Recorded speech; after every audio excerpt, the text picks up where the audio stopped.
Digby. I feel like this is deja vu. We've seen this before. Digby to Ozils. Ozils back to Digby. Digby back to, guess who? Ozils. Ozils takes it down below to Guerra. Guerra Guggen. Guerra. Shot. Intercepting the pass in the neutral zone. Guggen's sitting on the near side boards, working it, trying to work that puck. It's under Odessa's body. Over to Ozils. Ozils to Digby. I feel like this is deja vu. We see Ozils. Digby to Ozils. Guerra. Ozils. Back. Digby. Back to, guess who? Ozils.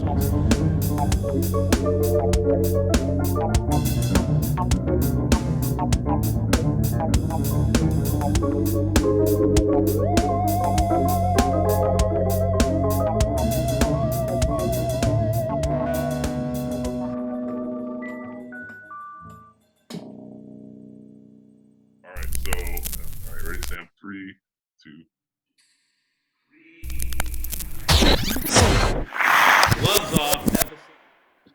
Gloves off. Episode number 12. We've reached the dozen mark. Sam Sequenzia, say hello. Hey guys, it's good to see you. I'm glad we made it. There he is. Wear a mask. Catching all the puns. Wrong kind of mask, but we'll get to that in a minute. Chad Siewert here.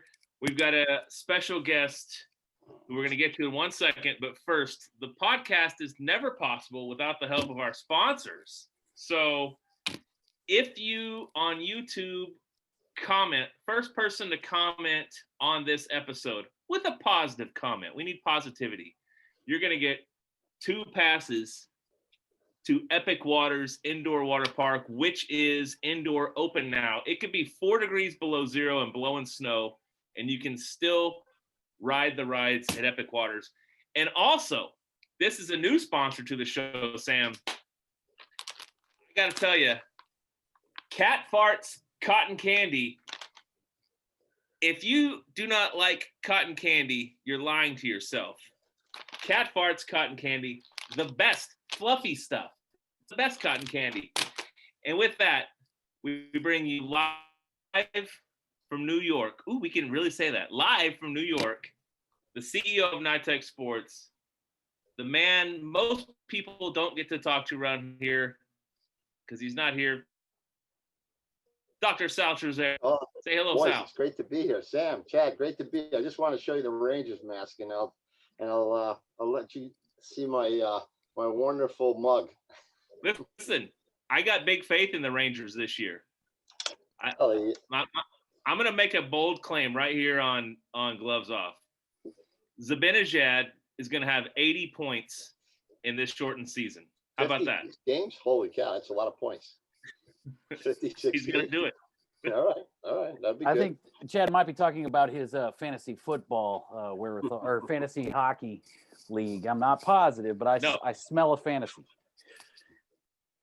I believe in Mika Zibanejad. Z-Bad he's gonna do it for the Rangers. So Sal, your office is in. Now you live in Massapequa, but where's your office? We're here in Farmingdale, New York, and also the hospitals in Bethpage, New York, and Roslyn, St. Joseph's Hospital and St. Francis Hospital here on Long Island. Well, let's start with the hospital as a theme. So in March, we were cruising, we being the Brahmas, both of our clubs were cruising. And then, of course, we find out about COVID-19 shutting everything down. We're 10 months past that now. Do you see a light in the COVID tunnel here with things? How are things in New York? How's it going with COVID? Well, certainly things are not as dire here as they were back in, say, April, May, June. We're always going to be battling this, but I think that this calendar year, once we get 3 to 6 months of vaccinations out into people, we should hopefully start to see the numbers dip and dissipate. Unfortunately, I think that the psychological and the behavioral ramifications to people's way they live their lives is changed forever. And I'm sure that there's quite a few people that are paranoid and, won't leave their homes for many, many months. especially the elderly and people that have significant illnesses that they're concerned they may catch COVID. But I'm hoping that by the end of the mid to the end of this year, we're going to see, big change, and hopefully we'll be able to see, a lot more fans get back into the buildings in hockey and football and basketball and baseball stadiums. And of course at Nitex, we want to see people at Nitex. Yeah, I mean, we've set the capacity just slightly less than 50%, and we've hit our number. And for the most part, people are wearing masks. You still have a few pockets of people who either don't believe or just want to be that person and be difficult. But it's funny, the players have said they can't believe the energy in the room. And we're only, I mean, you and I, Sal, we've seen this place where we couldn't fit any more people in there. So I can't wait to see the reaction is when we can get back to, full strength.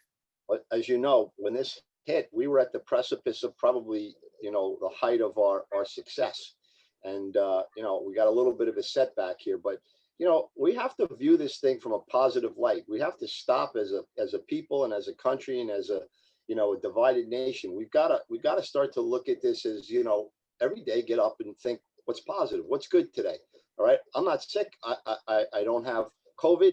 I feel okay. And if somebody does, that's a loved one, you got to care for them, and you got to try to protect the elderly and anyone, that has the sickness, and be, reasonable and careful and, take the precautions. If we could do that, we could live with the change in our own lives, just like we live differently since 9/11.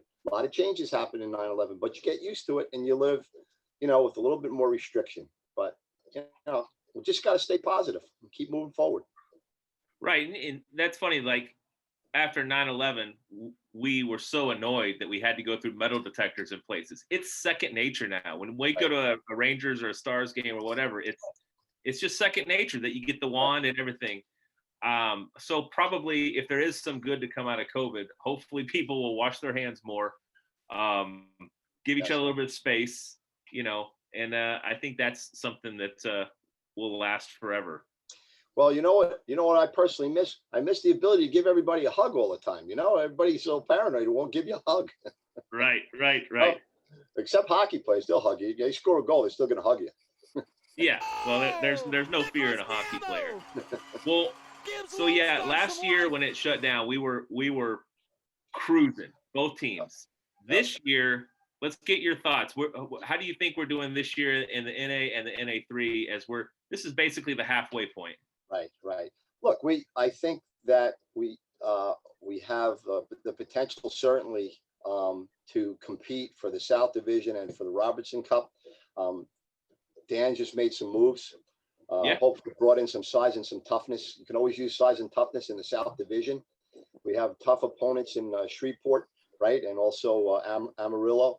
So I'm confident that he'll get it done. He always does. So I'm confident that we'll be able to go to the Robertson Cup and compete for the Robertson Cup. And as far as the NA3 is concerned, they showed me something over the weekend. They went up against a very angry, tenacious former Western States team. They're down in El Paso, Texas. I watched those games. There was a lot of nasty stuff going on. There was a couple of illegal hits, and I think they came out of it pretty well. They did lose the first game 4-3 in regulation. They had a 1-goal lead with less than a minute, and they lost in overtime or shootout in the second game, and then they beat them in a shootout in the third game. So I think that now that they know what they have to do and the sacrifices that they have to make, I think the NA3 is also set up well to get out of the South and go to the Silver Cup, the Fraser Cup. So I'm as encouraged as I can be. Yeah, there's both teams seem to be humming. The NA3 is let's see, they're practicing behind me right now. They're getting it going. Of course, I love to see that. they're doing a little compete day. Yeah, I always said it's okay to drop a game every now and then just to keep you humble and keep you hungry. So as you mentioned, Dan has made some moves with the NA team. Fans are going to hear and see a lot of moves here in the next coming days, and it's all generated to make us as good as we can be. And I think that we always trust Dan, and you're right. We can use some size and toughness in the South because it's a little bit wrestling and and a little bit hockey at times. I got to make some comments about the Nitex and Brahmas staff. I'm so proud and happy about everything that everyone does in that building. I never, get the opportunity to individually give people accolades. But I want to, make it known that we have the best staff. People love to come to our building. It's a great family atmosphere, and I'm very proud to be part of it. And I appreciate them letting me be part of it because, like you said, I'm not there as often as I'd like to be. Obviously, this past year, because of COVID, I wasn't. In years past, I'd be there every month. And hopefully, as years come and I get a little older and closer to retirement, I'll get to be there much more. And then, look, we got another Trazzera. He's 9 years old, down the line. We hope he's going to be a Brahma too. That's right. Is he still sticking with goalie, or is he skating out? He's playing both, but he's the top goalie on his team, and he's actually going to be playing.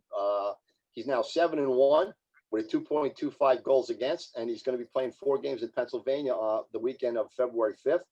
And he works hard and he has fun, and he wants to be a Brahma. He tells me all the time. I ask him, "Who's your favorite team, Islanders or Rangers?" And he says, "The Brahmas, Dad." Good boy. Good.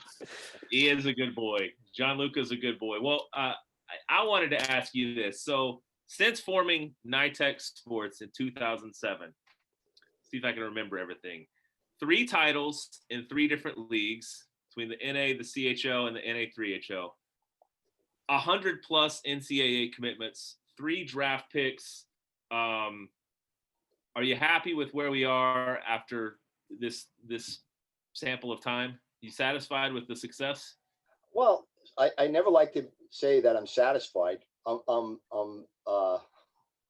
proud of what we've done, but I still think that the best for us as an organization is ahead of us. Because as you know, we've had to navigate a lot of difficulties in the market, and I think that the best is yet to come. I think we're going to see the fruits of our labor and the loyalty of our staff really bring us to new levels soon. We'll see more guys committed to college every year. Hopefully, we're going to see our first NHL player at some point. And who knows? Maybe in the future, pro hockey may even come back to the Nitex Sports Center. You never know. Anything can happen. Anything's possible. Anything can happen, just like in jazz. And we got to notice the saxophone in the background. So, listen, I've known you 14 years. We've talked 100 times. Our kids have played together. I don't think I ever knew that you actually played the saxophone, unless that's just a paperweight. No, it's not a paperweight. Actually, I got to tell you a story. I'm 59 years old, and I loved jazz my whole life, and I went to see a jazz saxophonist. His name is Richard Elliott. The guy's unbelievable. You got to listen to him on YouTube. And he basically just inspired me to try to play sax. So when I was 49 years old, I first picked up a alto, because that's what they say you should learn on first. And then I played alto for about 6 months, and I changed to tenor, and I love the tenor. I've always wanted to play tenor. So I've been playing tenor. I played for about 6 years. And then what happened was I got some neck and back surgery, so I was unable to hold the horn. But since I've had all that stuff corrected, I now, instead of wearing a neck harness, I wear a strap harness, so I can actually. That's Mama Trazzera there. That's the ready, right? Is that Law and Order? I love it. That's Law and Order. So I've been playing tenor sax. I played for about 6 years, and I started playing again about 3 or 4 months ago, and I've been playing every single day. And I actually work with a guy that comes to my office after hours every Tuesday night. And tonight I'm actually going to jam with a pianist, a friend of mine that plays the piano. So yeah, nice. So I'm working on it. Hopefully, I'll get good enough to play with you guys. I think Sam, we'll have to make the call here, but I think that Sal is officially in as the gloves off band saxophonist. Yes, okay. We just took a vote, and you're in. Okay. Fair enough. That's awesome. Well, I think that I guess I had known that you were into. Your brother told me that you like Steely Dan and some jazz, and I seem to remember a few years back you came to town and you guys went to some jazz concert in Dallas. We went to see Dave Koz Richard Elliott, Gerald Albright, and Mindy Aber. They're 4 saxophonists. Again, if you get a chance, you go on YouTube and you look up Summer Horns, and you'll see that was the show that we went to see. They were over the top, fantastic. It's called Summer Horns. Dave Koz, on the XFM, or the Sirius Radio, Watercolors, which is channel 66. That's the station that I listen to all the time. And Dave Koz has like a thing on Sundays where he plays all this different stuff, and he talks about people, and they get different guests on the show. But that's the music that I love. I think Sam, myself, and your younger brother are strictly stuck on channel 18 on Sirius. We pretty much never stray from the Beatles. It's the Beatles. Yeah, well, I listen to that too. And then the Billy Joel channel comes on sometimes. It's great. Well, listen.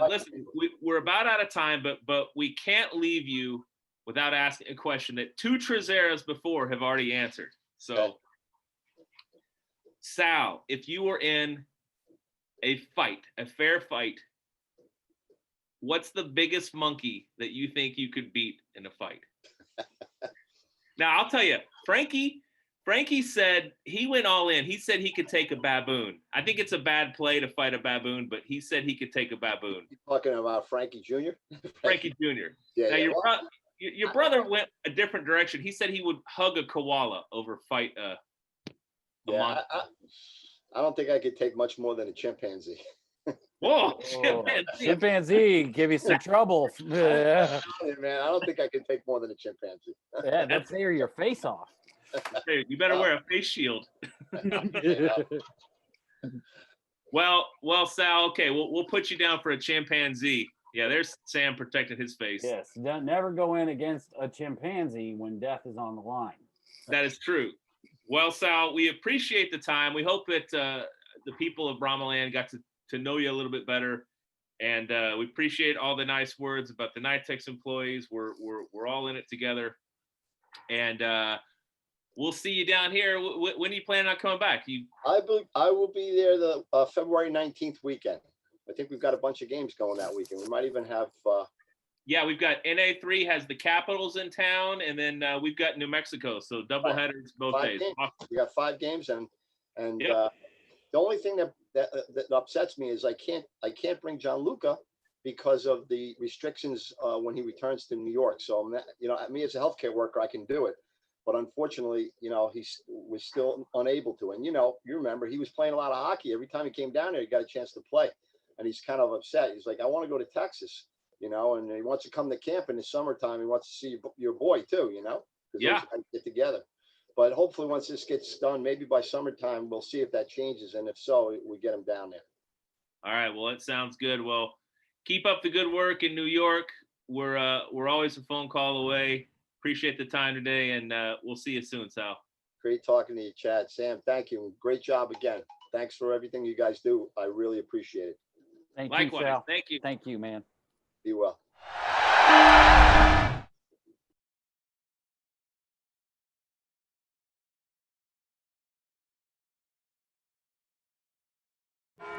At Farmers Insurance, we've seen almost everything, so we know how to cover almost anything, even a gold medal grizzly. What an unlikely field in this final heat. Hang on. You're about to see history in the making.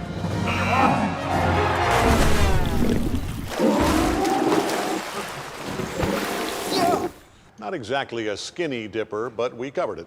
At Farmers, we know a thing or two because we've seen a thing or two. We are farmers. Bum, bum, bum, bum, bum, bum. Visit farmers.com and get a quote today. Okay. And take 2. Go.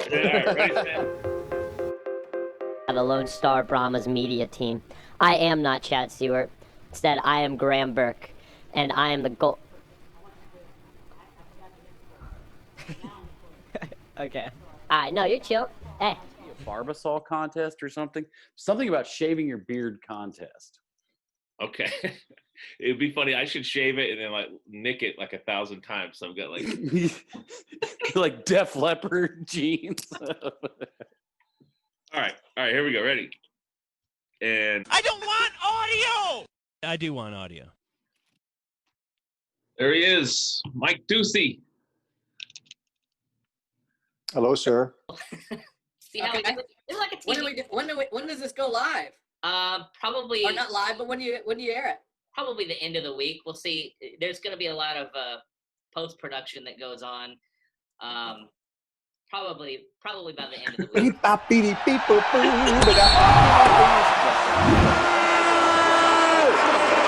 Hello, can you hear me? I can. You got me? I got you. Awesome. All right. Awesome. So, hey, I appreciate you taking the time out of your day. Yeah. That up. Okay. And take two. Go. All right, ready,